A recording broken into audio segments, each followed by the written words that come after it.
In the meantime, I'm not going to stand by while partisan gridlock or political games threaten the hard work of millions of Americans. So wherever and whenever I can go ahead and help families like yours, I've got the legal authority to do it, I'm going to do it. I'm not going to wait. Not going to wait.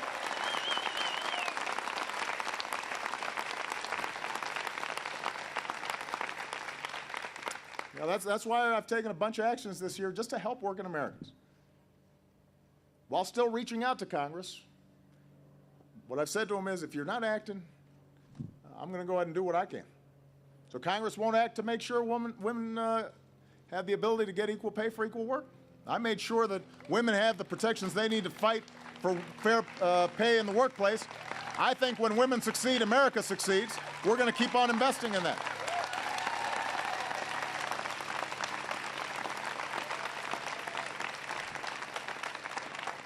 If Congress won't act to create jobs in construction or manufacturing, we're going to go ahead and speed up permits for big projects that are already funded and launch new hubs to attract more high-tech manufacturing jobs.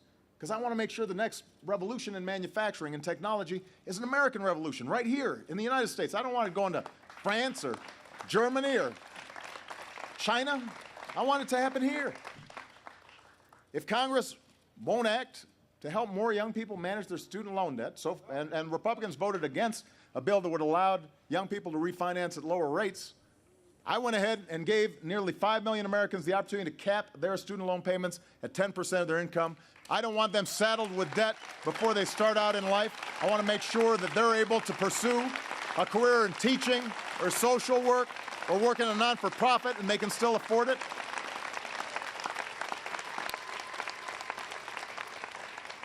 Republicans so far refused to raise workers' wages. I did what I could. Turns out I'm a pretty big employer. So I said, any federal worker, anybody who works for federal contractors, they're going to have to pay their employees a fair wage of at least $10.10 an hour. And I asked business owners and governors and mayors and state legislators to do what they could on their own. And by the way, since I first asked Congress to raise the minimum wage, 13 states have gone ahead and raised theirs, and those states have seen higher job growth than the states that haven't raised their minimum wage.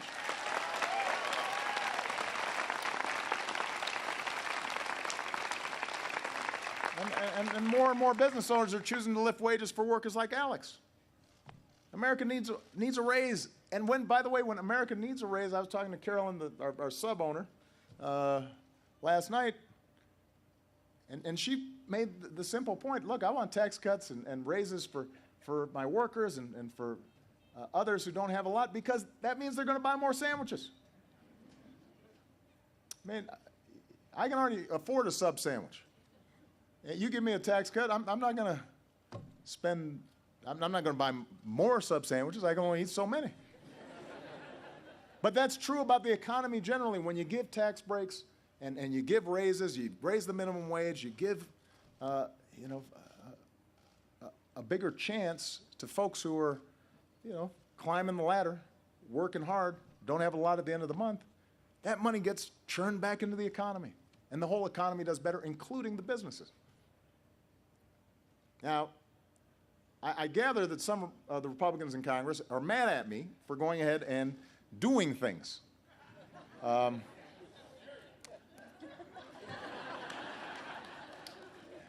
I don't know which things they find most offensive, whether it's creating jobs or easing student loan burdens or raising wages.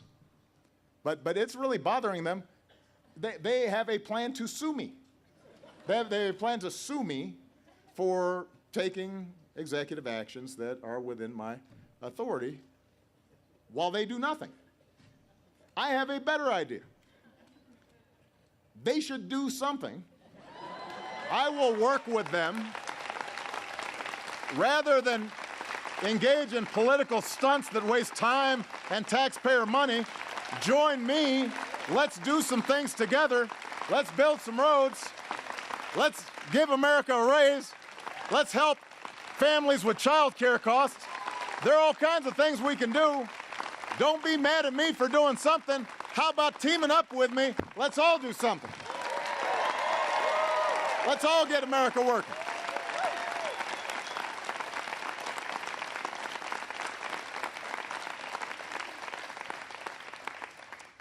better than this. Gosh, doesn't it get you just frustrated? We could do so much more. If Republicans in Congress focus less on protecting the folks who've got the lobbyists and all that soft money out there, stop worrying about the folks who already are doing just fine. Focus more on stoking opportunity for all people. Work with me.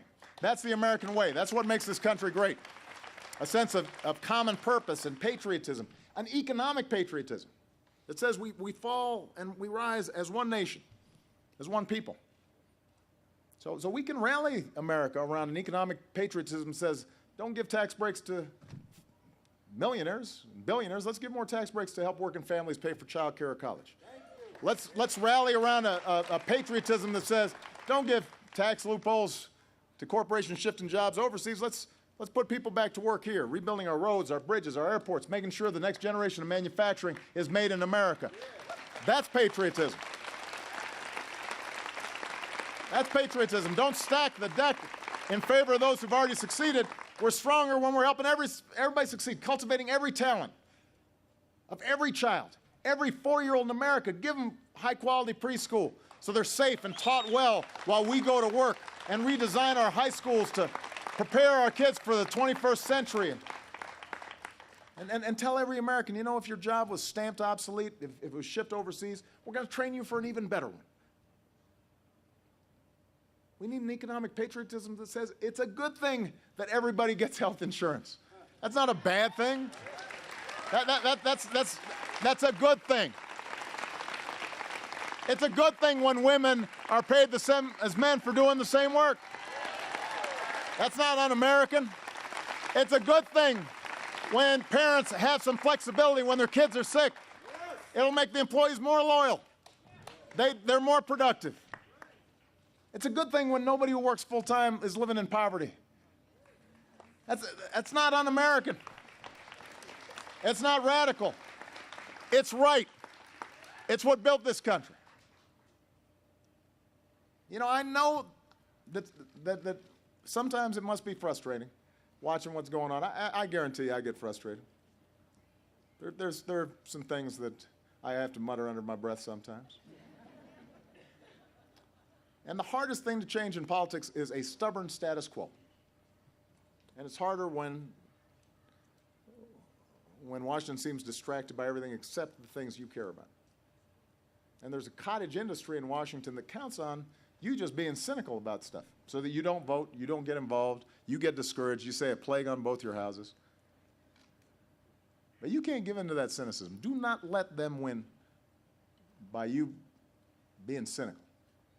Because despite everything that's happened, despite all the obstruction, America's making progress. We're better off now than we were 5 years ago. We're going to be better off 5 years from now than we are right now.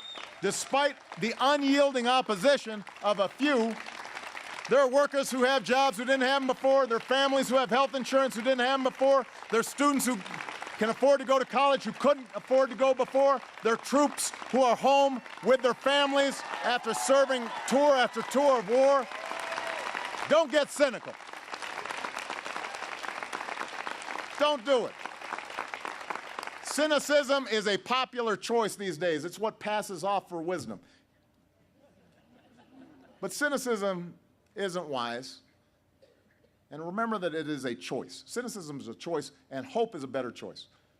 And it's a choice that I make every time I sit down with the incredible people that I had dinner with last night. They make me hopeful. It's the hope that Alex has when she sits down and she picks up a pen and she writes to the president, hoping that the system still works, hoping maybe the letter gets there, hoping that I'll listen, hoping that even when Washington seems tone deaf, your voice might reach a president. Your voice might reach a crowd in a park. Your voice might move fellow citizens to change what needs changing. Every day, I receive these thousands of acts of hope from you. I'm listening. That's why I ran for office. That's why I'm fighting for you. I will keep treating your cares and concerns as my own. I will keep trying to restore the American dream for everybody who's willing to work for it.